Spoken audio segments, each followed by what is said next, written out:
Why should I bother to register my trademark when the Secretary of State can issue somebody a business name that is very much like my trademark?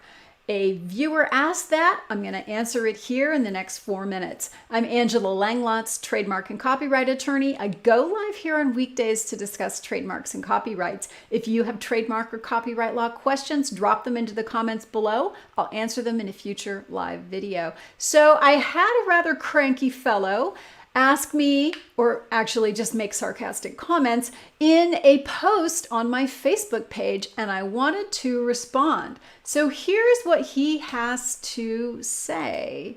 He says he was complaining about how, why should you even register your trademark because all these other things can happen.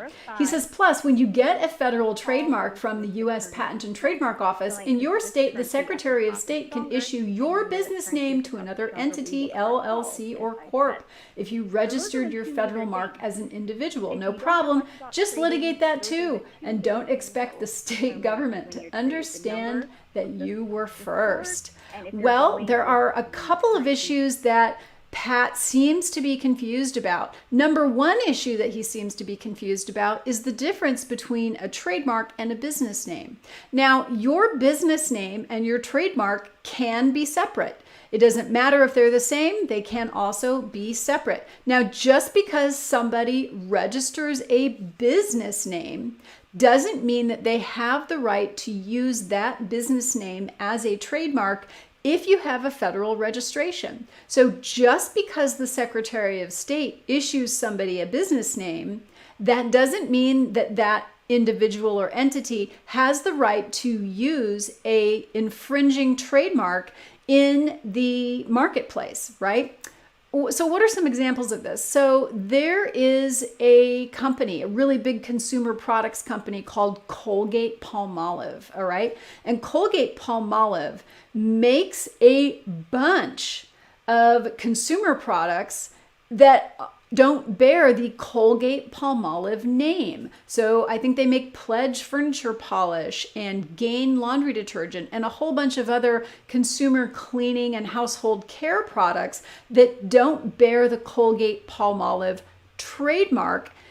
In fact, Colgate and Palmolive are both trademarks, but you don't see Colgate-Palmolive on consumer products as a trademark. So that is a good example of a company, a rather big company, that has a business name that is separate from their trademarks. So some of their trademarks, like Colgate is a brand of toothpaste, Palmolive is a brand of dish soap, but aside from those two products, they have a bunch of other consumer products that don't bear the trademark. So I want you to understand that your business name and your trademark can be different. And just because someone is using a business name doesn't mean that they are using that name as a trademark. For example, my trademark is Trademark Doctor. My business name is Angela V. Langlotz, a professional corporation. So my trademark and my business name are separate. They don't have anything to do with one another. So that's a very good example of a business name and a trademark that are separate.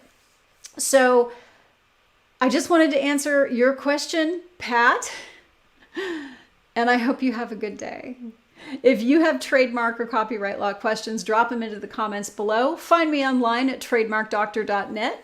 I'm on YouTube at video.TrademarkDoctor.net /YouTube and on Facebook, facebook.com/